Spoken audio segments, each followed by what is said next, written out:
Kia ora, it's Fred again from Drive Life. I'm here at Tesla offices in Wellington. We've got the new Model 3, well actually just a Model 3 for a week, and it's got full self-drive. That's why Tesla have given it to us. They want us to test out the full self-drive, and we're going to do it. We're going to go everywhere we possibly can in full self-drive this week. Don't get me wrong, I love to drive. That's why I do this job. Absolutely adore driving, but there's going to be use cases which we're going to go through during the week to tell you about where people actually need the car to drive for them. But I'm going to be one of those people this week. Everywhere I go, I'm going to use a navigation on the screen to punch in my address and see how the car goes over a week of full self-drive. I'm not going to park the car if I can avoid it. I want it to do everything it possibly can, and I'm going to tell you where it fails and where it's good. It's straight up, honest review. Still in beta. Just like in Brisbane, we went to the launch in there. I'll put the link for that in the description. But let's see how we go. I'm going to test it out and report back probably every day. Okay, I've punched in Queensgate Shopping Centre into the sat-nav, and it's a shopping centre. How's it going to go in the car park? I don't know. We'll see. Okay, I've got it on full self-drive now. Let's see how she rocks and rolls. It's a giveaway sign, and I'm coming. Too easy. Alright, down here onto the motorway. Not that I'm crossing my fingers, but let's see how it goes on New Zealand roads and not Australian roads. With New Zealand drivers too. That's going to be its biggest challenge, I think. Okay, it didn't indicate to merge lanes back there. That's okay, I guess. I'm merging on the traffic. I'm merging onto the motorway now, sorry, and it's pretty busy. I can't stop looking over my shoulder. Old habits die so hard. Anyway, there you go, indicated a merge. It didn't go to the end of the merge lane, and you're supposed to. That's the smoothest way. So as a driving instructor, that's not my favourite move, to merge early. It just slows down traffic, but hey, most New Zealand drivers do that anyway.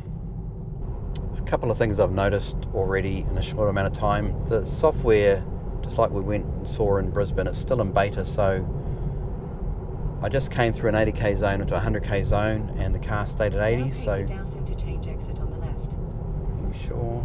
You want to go this way? Okay. So anyway, it's I had to speed the car up. It was a big traffic jam. Maybe this wasn't the best way to go. So I had to speed the car up with the accelerator pedal in it. As soon as it sort of realised what I was doing, it went up to 100 and stayed there, so that was nice. I guess the other thing, and we noticed this in Brisbane as well, is that you still have to wiggle the steering wheel now and then. You can't just ignore the steering wheel and, I don't know, start writing a novel or something while you're driving. So every couple of minutes, 90 seconds, sometimes longer, it'll start going red, and the LED strip around the car will go red, so you know you need to do something, and it's just a wiggle of the steering wheel, it's happy. I guess on that, at the launch in Brisbane, they did have a video of a guy with his hands around the steering wheel like this, ready to grab it. No one's doing that. I mean, you might as well just drive the car. So probably the right thing to do, but if a car's that good at auto steering, and from what we've seen so far it really is, then I can just imagine most people doing what I'm doing, and hand on your knees sort of thing and close to the wheel. But this would get quite wearing because you have to hold your arms up the whole time. If you're holding the wheel, you're reducing the strain on your arms because you're holding the wheel and the wheel's sort of helping you. But like this, painful. Even like that, you're still going to be tired from holding your arms up the whole time. New Zealand drivers, I'd go like this. I can imagine some other New Zealand drivers would be doing much more casual arm positions, well away from the wheel. But hey, it's up to you. Okay, that's quite a gnarly roundabout. Ooh, it did indicate a exit there, which is nice. It didn't do that sometimes at the launch. So that was high concrete walls on that roundabout. The car had to poke its nose out a bit to make sure it could see, and it did. There was a cyclist, cars coming, but honestly, it just waited for the cars. The bike was sort of close, but not really. Oh, lady, don't pull out in front of me. And then it just went when it could. So, again, too easy. Okay, I don't know what happened there. There's a roundabout, and the sat nav was saying take the second exit, and the car indicated left and pulled over and stopped. I don't know what's going on, but basically going to indicate right and hit our buttoning. Oh, that nose. So I don't really know what went on there. Maybe got a little bit confused and thought, oh, safest thing to do is pull over and stop, but that only didn't indicate. Let's see what happens. Oh, we're away. Come on. Left indicate, left indicate. Nope. Still not indicating exits on roundabouts, so I'm not happy about that. Okay, we're turning into the shopping centre car park. I really have no idea what the car's going to do here. Is it going to find a parking spot and stop and park, or what? I do not know. Speed bump. Slowing down for it. Nice. And I really don't know what it's going to do now. The sat nav has stopped. No, it's turning. Oh, you can't go down that way. That was the wrong way. So I took over and I'll just park the car now. I think it might be safer this time. I had a little moment there where there was a turn bay to turn right and the car just didn't take it. It indicated and it just stayed in the lane and blocked all the traffic behind it. And it started to turn and then it stopped. There was quite a big gap, so I just sort of took over and went. But hey, I guess it's still part of that beta thing, so we'll see how that pans out over time.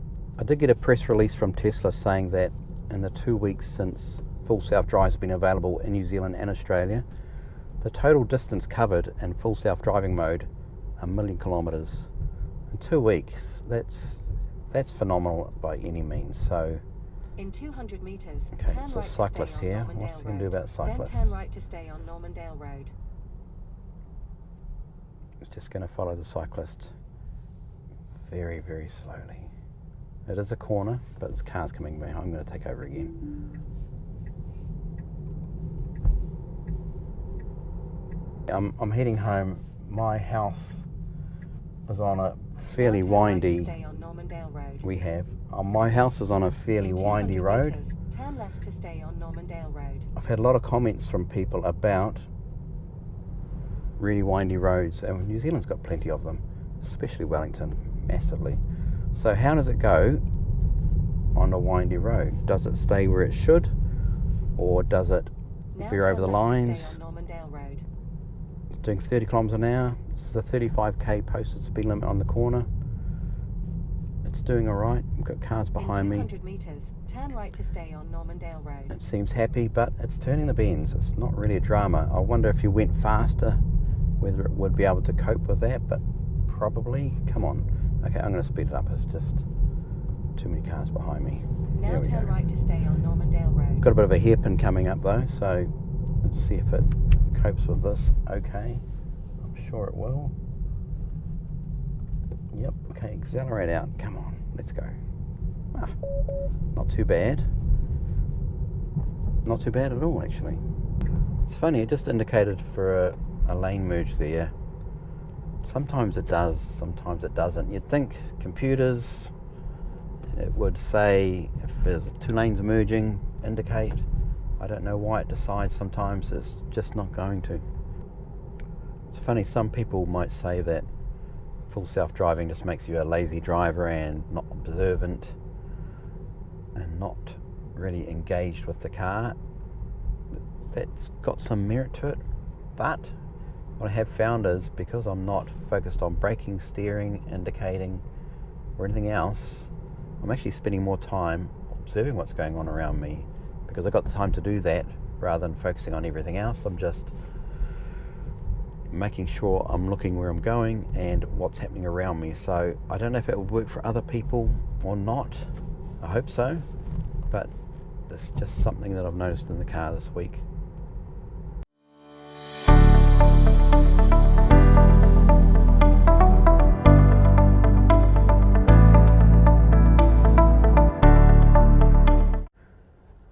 Well, it's day 3 of full self-drive supervised. I'm getting more and more used to it and finding some quirks and other than a few quirks that I've gone through or will go through, it's pretty darn fine. I mean, we've been waiting for this for a long time, not just from Tesla, but how many movies have we seen where cars are driving themselves? And last, we're just about there. Still in the driver's seat, still have to be here, still have to go out the window, but feels so close. Interesting, there was a cyclist at a turn there. She was coming up the hill and I was turning right, so I was, the car, not me, was giving way to her. She actually stuck her arm out to turn, and I don't know about you, but I don't see many cyclists doing that, but she did. And I guess the Tesla saw that and it went because it knew she was turning because she had her arm out. Very surprising. I think it was one thing that I found, this is day 3, full self-driving supervised, is that the car can deal with complex roundabouts, intersections far better than I thought it would. When I went to the launch in Brisbane, it was fairly straightforward driving, but here I am going through gnarly Wellington roundabouts, and we have some gnarly roundabouts and intersections down here, and it just gets it done. If there's a gap, it goes for it. If there's no gap, it waits, generally indicates, sometimes doesn't. But I'm still quite surprised at just how good it is at places where you'd think you may have to take over or it might get it wrong, and it's not perfect. Sometimes it still gets it wrong, but on the whole, it does brilliantly. Well, that was a little bit annoying. I'm sort of back driving the car right now. I was on the motorway and just checking the screen, checking the mirrors, and the car kept telling me to wiggle the steering wheel now and then, more than normal. But I was still looking straight ahead most of the time. But it did the whole 3 strikes and you're out thing where, I put it back on self-drive, where it just disabled the self-drive.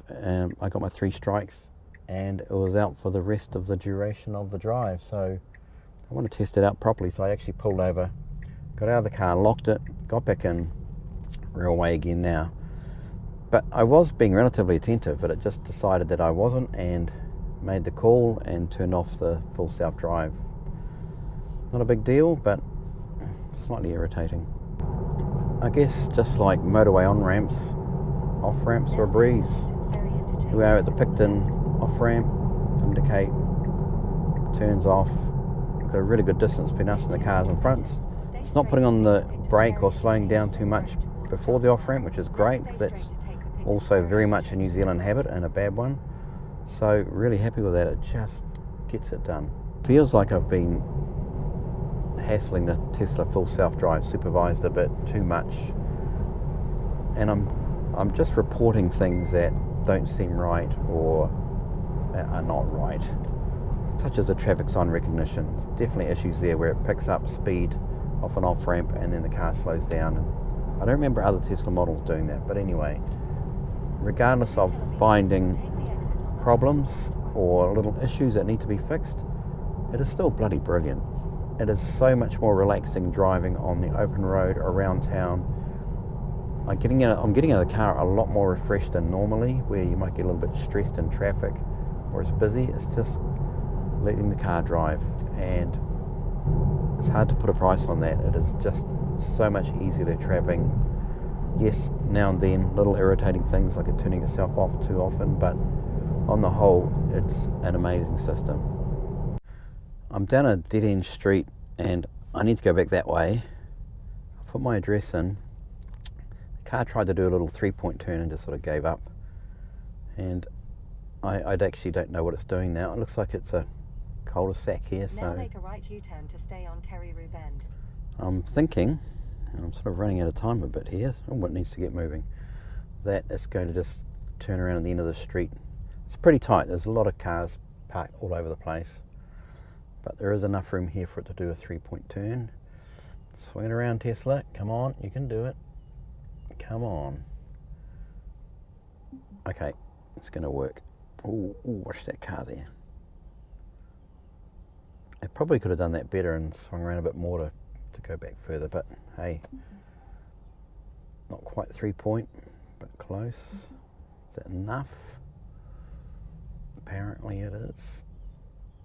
We're going back again, but we don't need to. Oh well, if you're a sucky driver, then that just saves you having to do a 5-point turn. You're on your own. So, car did it for me.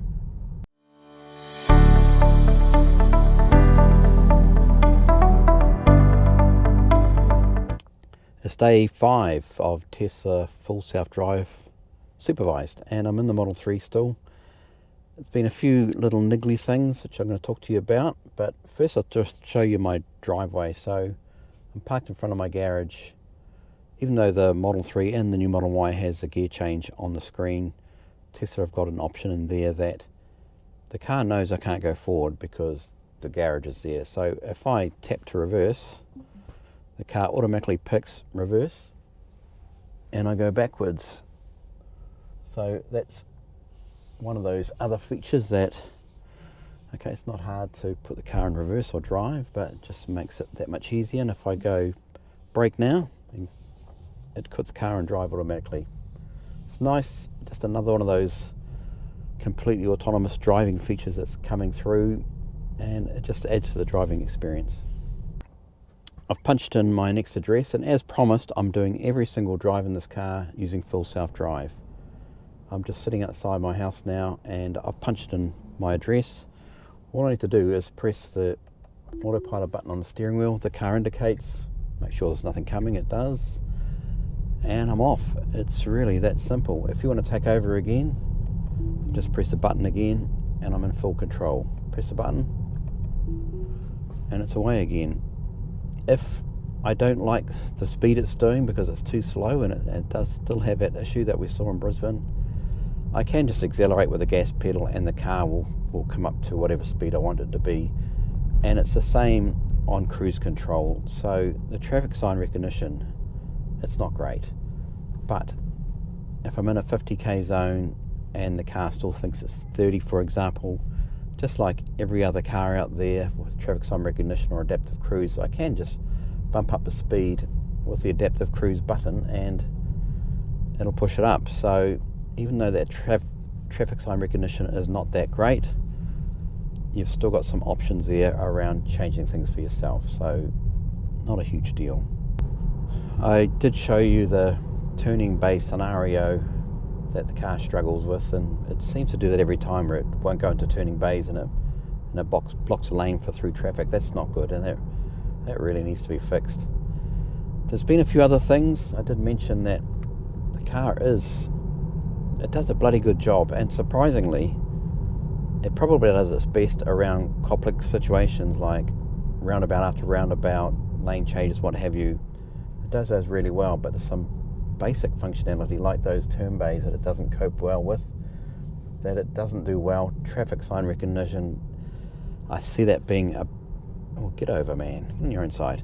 I see that being a bit of a biggie for quite a few people, because you can be on the motorway and the car will spot an off-ramp and see that the speed limit at the end of the off-ramp is 50k, change it from 100 to 50 on the car and start slowing down. And that is painful, because you can just put your foot on the gas, but you have to hold it there at 100 because the car will start telling you you're going over the speed limit, or you can up it on the dial. But I don't remember Teslas of past having a problem with traffic sign recognition, so they're normally really good at it. It's very surprising, because it is one of those painful aspects of the full self-drive, is that it slows down needlessly, and it's happening regularly, and it seems to be in the same places. And on the motorway the other night, overhead gantries with the speed on limit on it, brightly lit up, it just missed it completely. And there was a couple of times where it was down to 60 and the car just stayed at 100, and not wanting to hassle his car too much, but there was another time where on the motorway the speed dropped to 60, the speed limit before that was 80, the traffic sign recognition picked it up to 60, but the car just still stayed doing 80. If I get pulled over, that's on me. I'm in control of the car. I get the ticket. So what about my bugbear of all New Zealand drivers? It feels like keeping left, especially on the motorway. New Zealand drivers, there's just so many that ignore that literal first rule of the road of keep left and just sit in the right-hand lane. What about the Tesla with full self-drive supervised? On the whole, it does pretty good. It keeps left. We're in the left-hand lane now. There's 2 turning lanes, and it just stayed there, which is great. There are times when it does go to the right-hand lane and just sits there, and it doesn't move over. Even when there's no cars around, it does not move over. I can sometimes press the left indicator button, and the car will go, oh, you want to change lanes, and it will move over. Great.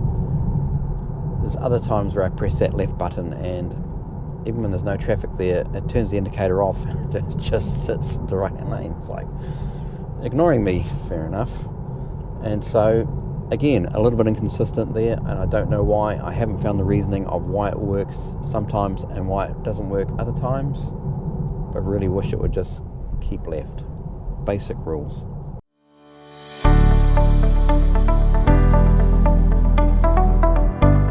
It's day 6 of my experience with a Tesla Model 3 with full driving supervised, and not too much has changed.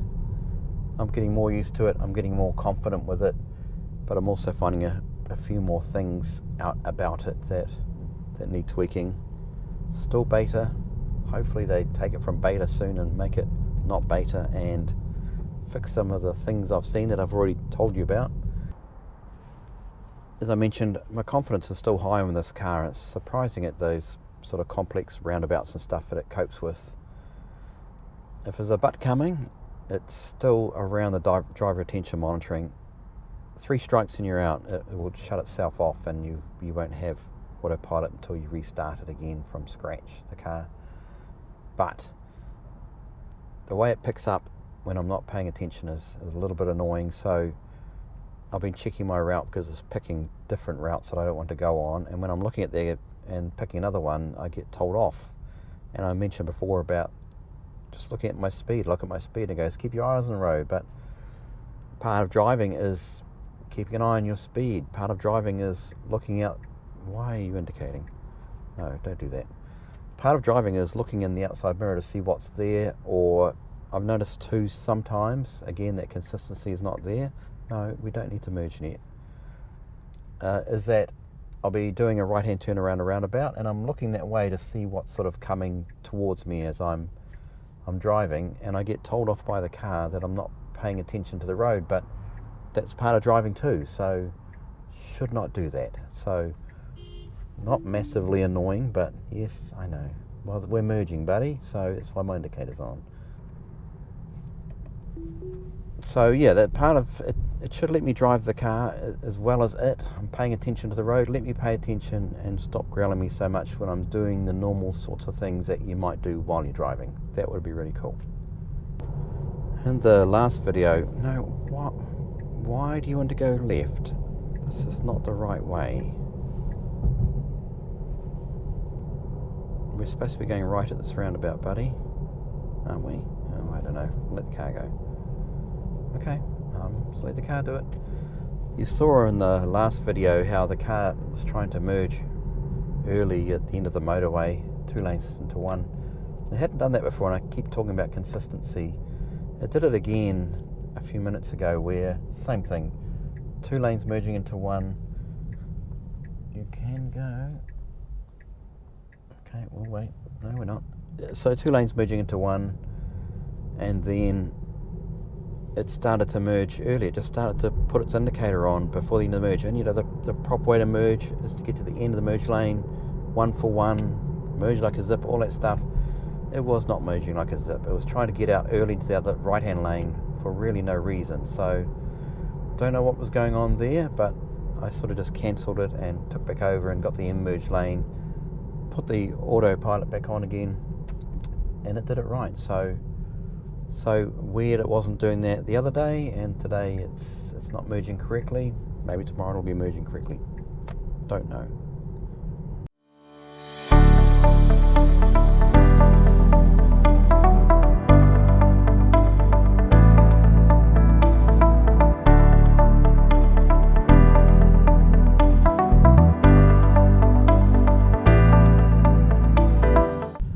This is day 7 of my week with the Model 3 Tesla using full self-drive supervised, and it's my last day. car goes back.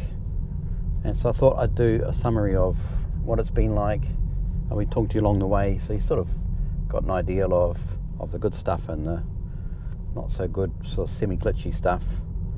But overall, how's it been? I guess today is a bit of an example of that. It's wet. This whole weekend has been incredibly wet, and the car yesterday, I was driving on Transmission Gully, and it was so foggy. Visibility was not negligible, but it was pretty low. And for the Tesla, even just using cameras, it just had that road up on the screen, nailed exactly where it was going, and I just left it to it. And as promised, every single trip I've done in this car in the last 7 days and over 500 kilometers, been in self-drive mode. I have not done a single trip where I've just driven myself. Wanted to use it properly, it's exactly what I've done. I guess to put some context in a lot of people's views, and these are people I've spoken to, and I know out in internet land, people have very strong views about self-driving cars, even when it's supervised like this, where I have to sit in the steering wheel, I have to look at the windscreen, otherwise it turns off, is that I don't think people are seeing the big picture. They're just maybe thinking about themselves and that they want a self-driving car.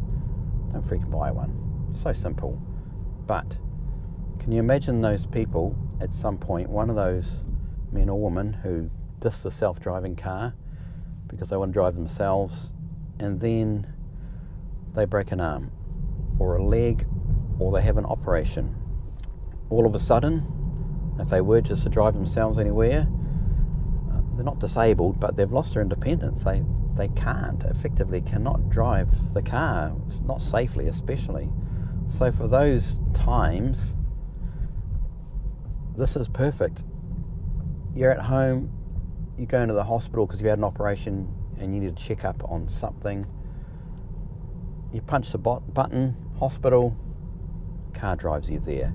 What is bad about that? I think that is freaking amazing. And it's just one of those use cases that people aren't considering, the ones that are poo-pooing full self-drive. And there are other times. Today, I helped someone move house from 8:30 till 1 o'clock. It was hard out. There were a few of us, and it was 5 hours almost of just non-stop, all go, loading up a truck, unloading a truck, in the rain. Not fun, exhausting. I got back to the car after we sort of finished, and I was a bit buggered, and it was fantastic. I hit the home button in this car, and I just sat back and let the car drive for me. And I was feeling fine. I could have driven, but the fact that I was a little bit tired and the car drove for me, again, what is bad about that? I think that's just a really good use case again of what this car is about. If you want to drive yourself 90% of the time, do it. 10% of the time that you need the car to drive for you, the option is there. I guess getting to that tiredness scenario, I went to the driving instructors conference recently. There's an article on the website about that, New Zealand Institute of Driving Educators, and there was quite a heavy emphasis for not only students but the instructors on fatigue. And we all know, we're told, we've seen the statistics, fatigue out there for people falling asleep at the wheel or driving while tired, the statistics in New Zealand are not good. We're bad at it. People think they can drive, they're okay to drive, probably a bit like driving drunk or close to the limit. They think they're fine. We think we're okay. We're not tired, we'll be all right. Again, jump in the car when you're a bit tired and that fatigue's there, and just let the car drive for you. And as I mentioned earlier, what I've really found, and quite surprisingly, and not something I expected out of this experience, was that I am feeling more refreshed in the car. When I get out, I feel more refreshed because I'm not so focused heavily on every aspect of driving. Still looking around, looking where I'm going, but the car's taken a lot of that away. And we've seen that with adaptive cruise control. That's helped a lot with that on open road trips, what have you. And so again, it's in this car, it's doing the same thing, but it's at another level. It's taking more of that driving stuff out. If you want to drive, do it. If you don't want to drive, let the car do it. One other thought about this week with the full self-drive supervised Tesla is, this is just the beginning. This is the start of it. Okay, they've had it in the States for a number of years now, and it's here now, but we're at the beginning of this experience in New Zealand of having some sort of full self-drive over just adaptive cruise control. I feel excited that I'm here for the first time in New Zealand. We've got full self-drive, supervised, sure, but it is definitely another level above adaptive cruise control massively, and we're here to see how that pans out. And while it's only Tesla at the moment, others are already making waves. It will become far more commonplace, and other brands will need to do the same. They need to match Tesla. They need to do this. There are a lot of people out there that want their independence who do not want to drive, and they want a car to get around. If you're a nervous driver, this is the perfect car for you, honestly. It just takes all of that stress out of driving. It hasn't been a perfect week. You would have seen some of my other comments. The traffic sign recognition, I really hope they sort that out, because that for me is the biggest bugbear at the moment, that it doesn't work properly. Sometimes getting in completely the wrong lane. I'm sure that will improve over time. What else? The failing to indicate exiting roundabouts. That's the law. It should be done, and I don't understand why it does it sometimes at a certain intersection and not other times. And on that, if you look at our road laws, keeping left is literally the first rule of the road. It says keeping left. That's it. And it's all about keeping left because we're in New Zealand, but it's also about keeping left when you've passed someone. Get over, get to the other lane, let the other traffic go past.